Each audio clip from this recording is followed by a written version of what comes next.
السلام عليكم ورحمة الله وبركاته.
الحمد لله وكفى والصلاة والسلام على رسول الله المصطفى وعلى آله وصحبه ومن وفاه.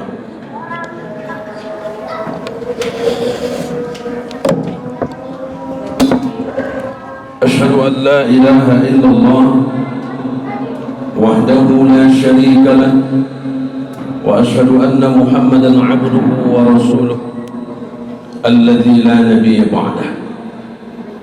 اللهم صل على محمد وعلى آله وصحبه أجمعين ومن تبعهم بإحسان إلى يوم الدين. فقال الله تعالى في القرآن الكريم: أعوذ بالله السميع العليم من الشيطان الرجيم. يا أيها الذين آمنوا اتقوا الله حق تقاته ولا تموتن إلا وأنتم مسلمون. وقال النبي رسول الله صلى الله عليه وسلم في كتاب الحديث: اتق الله حيثما كنت وأتبع السيئة الحسنة تمحها وخالق الناس بخلق حسن. Alhamdulillah Rabbil Alamin. Hadirin ma'asyiral muslimin jamaah salat Jumat yang berbahagia, mengawali perjumpaan kita, mengawali ibadah Jumat, mari kita senantiasa bersyukur kepada Allah. Sebab jangankan kita, manusia yang tak terbilang kesalahan dan dosanya di hadapan Allah, baginda Rasulullah sallallahu alaihi wasallam saja nyaris tiada pernah meminta lupa kepada Allah Subhanahu wa taala dengan kalimat Allahumma a'inni ala dzikrika wa syukrika wa husni ibadatik. Wahai Tuhanku, kata Rasulullah, ajarkan kepadaku agar senantiasa aku mengingatmu dan aku bersyukur atas segala nikmatmu.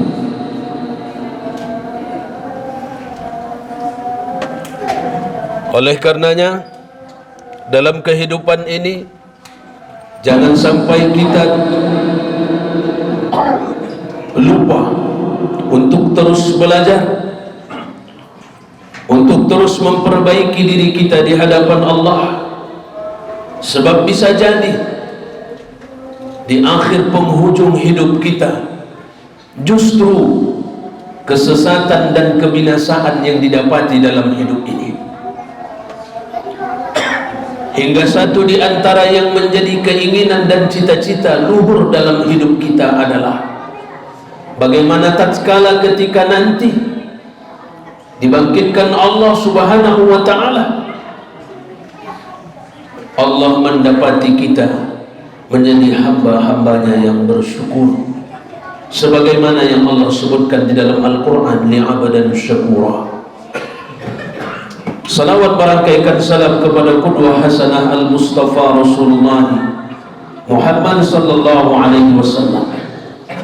Mencintai Rasulullah mengawalinya dengan salawat, tapi bukan hanya sekedar bersalawat, apatah lagi mencukupkan kecintaannya kepada Nabi dengan salawat.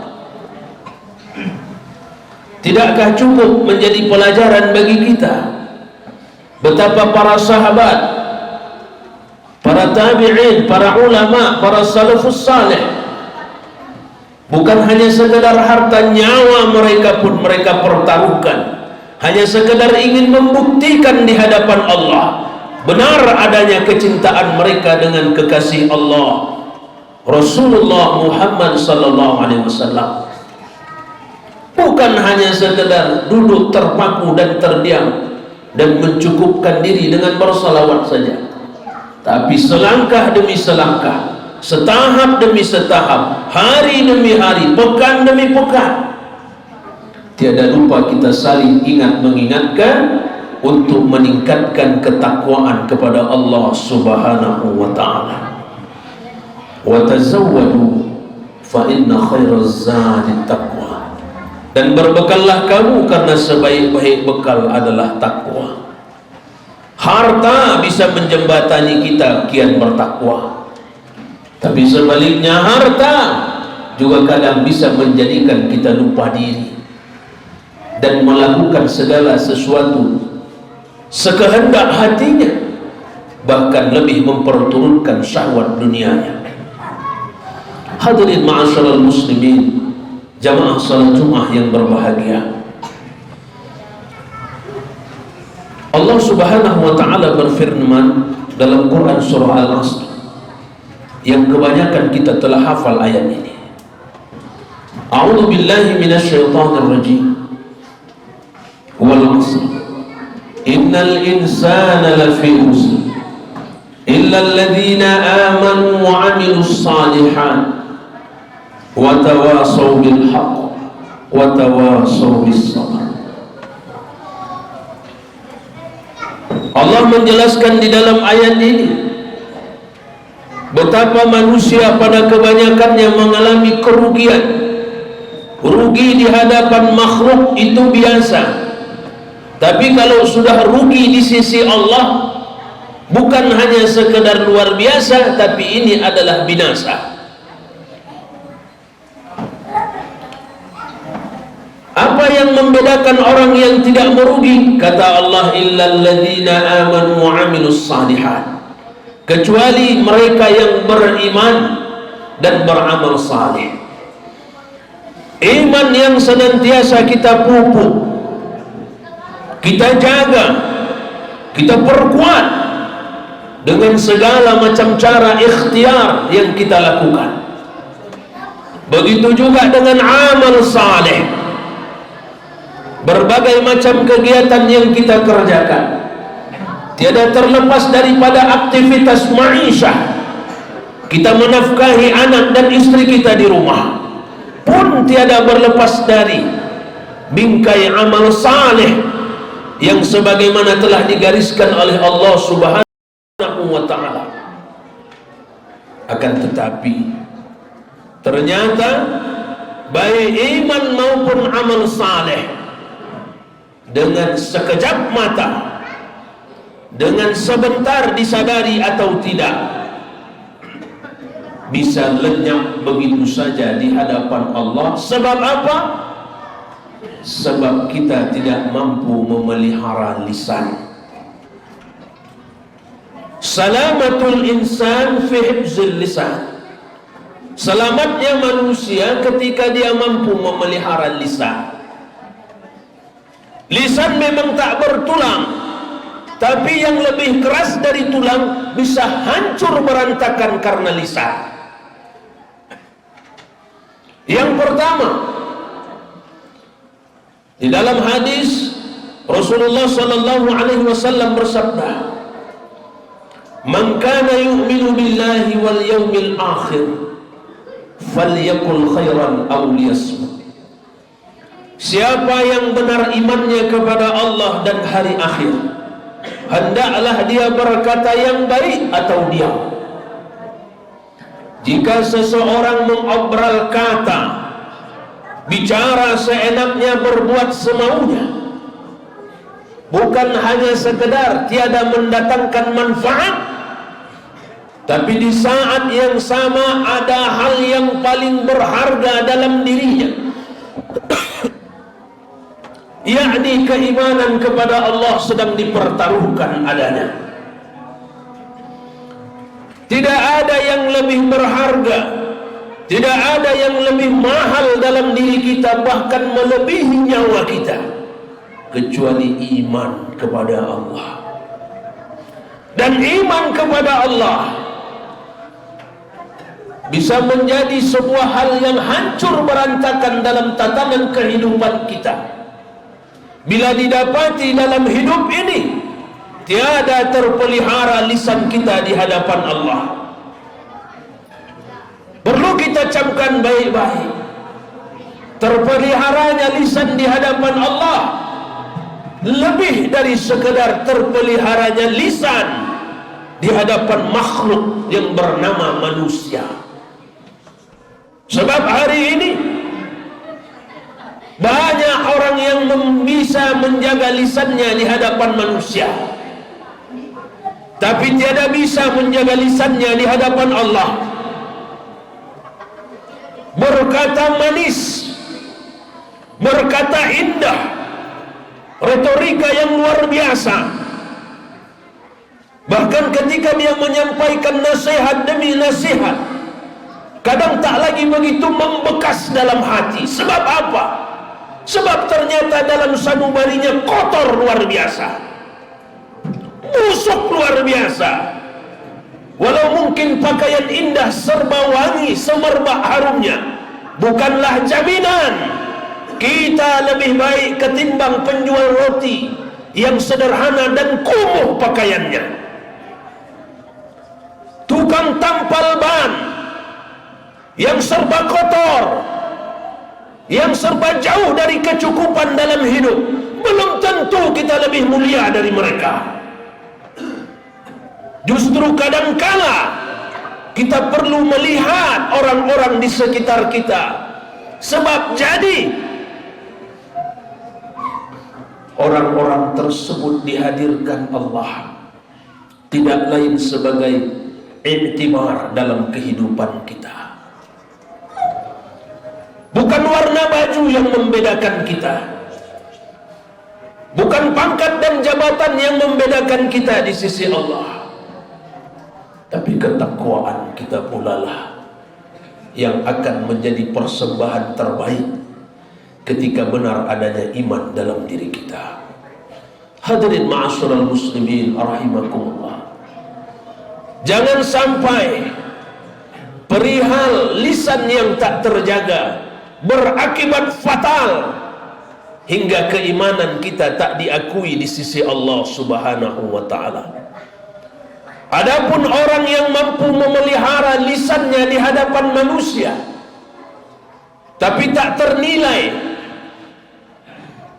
tiada harga lisannya di hadapan Allah, inilah contoh orang munafik yang sesungguhnya, yang tiada berani berkata benar di depan penguasa, bahkan kadang melakukan pembenaran walau taatnya kelihatan seperti benar. Hadirin ma'asyiral muslimin rahimakumullah, kita sudahi semua ini.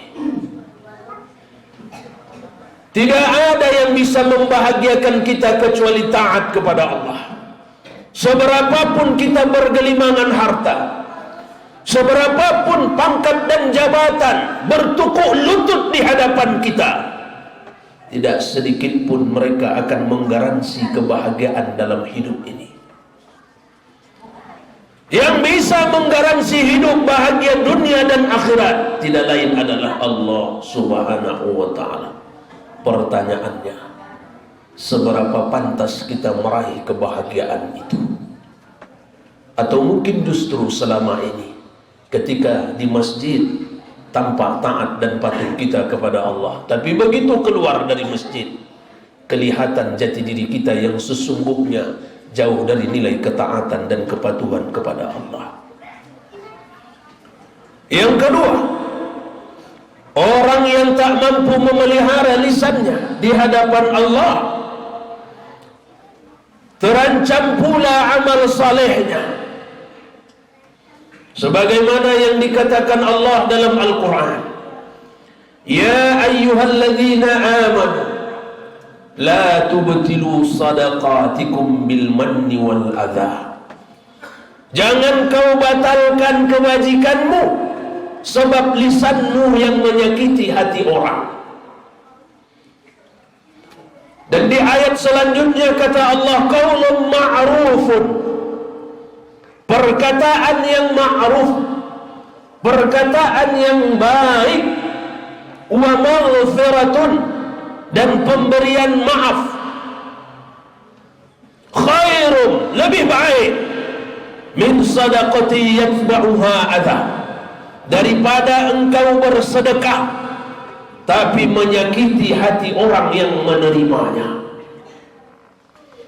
Di dalam tafsir Ibnu Katsir dijelaskan ayat ini, Sekira Allah ingin berkata, kalaulah tak pandai lisanmu berkata dengan benar, berkata dengan lemah lembut, hingga tak menyakiti dan menggores perasaan orang di sekitarmu, lebih bagus kau tak usah melakukan kebaikan apapun.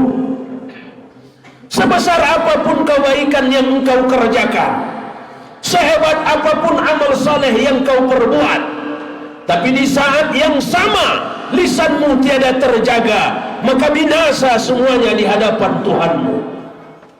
Hadirin ma'asyiral muslimin rahimakumullah. Yang pertama adalah iman, yang kedua adalah amal saleh. Dan yang kedua hal ini adalah satu di antara pembeda kita merugi atau beruntung di hadapan Allah.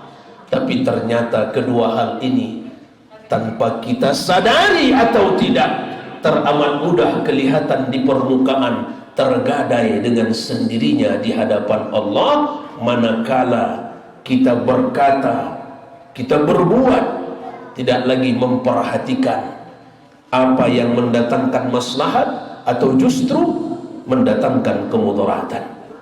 Hadirin ma'asyiral muslimin rahimakumullah.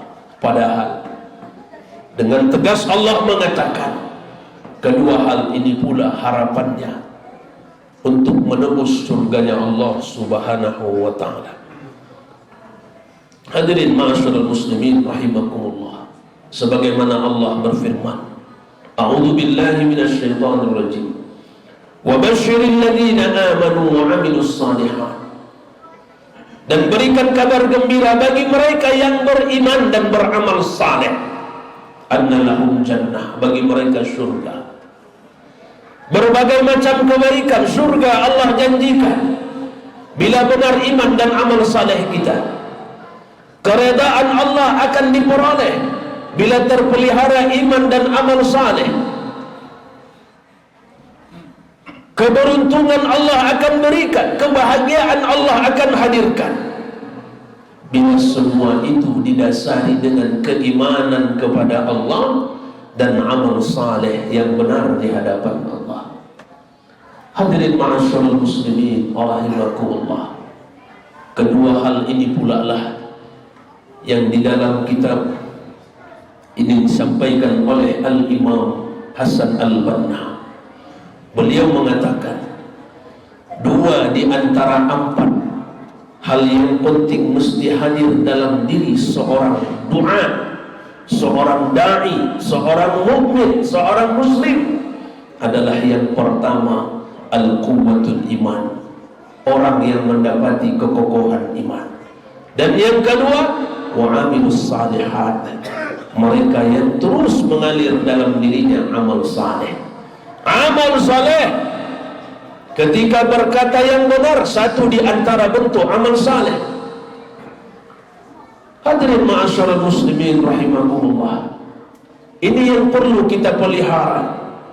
Jangan sampai sudah berletih-letih, capek kita merangkai amal, melakukan berbagai macam untuk mengokohkan iman, tapi luluh lantak, hancur berantakan, nyaris tak terlihat adanya di sisi Allah, sebab terdapat kelalaian dalam diri kita untuk memelihara lisan. Hadirin ma'asyiral muslimin rahimakumullah. Kiranya inilah khutbah singkat yang bisa saya sampaikan pada kesempatan ini. Berharap khatib bukan hanya sekedar menambah khasanah keilmuan, tapi lebih daripada itu, menjadi sebuah kesadaran bagi kita untuk melakukan perubahan, menjadikan hari ini lebih baik daripada hari kemarin, dan bercita-cita dalam hati jikalau disampaikan Allah umur di waktu yang akan datang, menjadikan waktu itu pun lebih baik ketimbang hari ini. Barakallahu li wa lakum fil Qur'anil azim, wa nafa'ani wa iyyakum bima fihi minal ayati wa dzikril hakim, wa taqabbala minni wa minkum tilawatahu innahu huwal ghafurur rahim.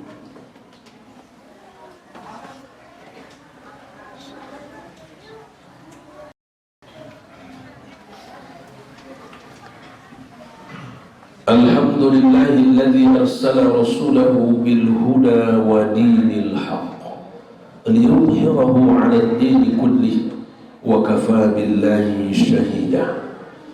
أشهد أن لا إله إلا الله وحده لا شريك له وأشهد أن محمدا عبده ورسوله الذي لا نبي بعده. اللهم صل على محمد وعلى آل محمد كما صليت وسلمت وباركت على إبراهيم وعلى آل إبراهيم في العالمين إنك حميد مجيد. فيا أيها الحاضرون اتقوا الله حق تقاته ولا تموتن إلا وأنتم مسلمون. وقال الله تعالى في القرآن الكريم: أعوذ بالله من الشيطان الرجيم. يا أيها الذين آمنوا اتقوا الله ولتنظر نفس ما قدمت لغد واتقوا الله إن الله خبير بما تعملون. Hadirin jamaah salat Jumat yang berbahagia, kesimpulan khutbah kita pada kesempatan ini yang pertama, kita pelihara lisan kita sembari memelihara keimanan kita kepada Allah Subhanahu wa ta'ala. Berhati-hati dalam bicara berarti berhati-hati dalam memelihara iman agar tidak rusak di hadapan Allah. Yang kedua, kita pelihara lisan kita agar terpelihara kesempurnaan amal saleh yang senantiasa kita harapkan keridhaan Allah dalam setiap jerih payah ikhtiar yang kita lakukan. Allah tak memandang besar kecil, Allah tak memandang mahal atau murahnya, tapi yang Allah lihat adalah hadirnya ketakwaan ketika kita mengerjakannya. Mudah-mudahan khutbah singkat ini bermanfaat. Berserah diri kita kepada Allah. Allahumma ighfir lana walil muslimina wal muslimat wal mu'minina wal mu'minat al ahya'i minhum wal amwat bi rahmatika ya arhamar rahimin. Ya Allah, ya Rahman, ya Rahim, tolong kami ya Allah agar senantiasa terpelihara keimanan kami kepadamu ya Allah. Tolong kami ya Allah agar kiranya amal saleh yang kami kerjakan jauh dari kesempurnaan, sempurnakan dengan kesempurnaanmu ya Arhamar Rahimin. Rabbana atina fid dunya hasanah wa fil akhirati hasanah wa qina adzaban nar. Ibadallah, innallaha ya'muru bil 'adli wal ihsan wa ita'i dzil qurba wa yanha 'anil fahsya'i wal munkari wal baghi ya'izukum la'allakum tadhakkarun. فاذكروا الله العظيم يذكركم واشكروا على نعمه يزدكم ولذكر الله أكبر والله يعلم ما تصنعون. أقم الصلاة.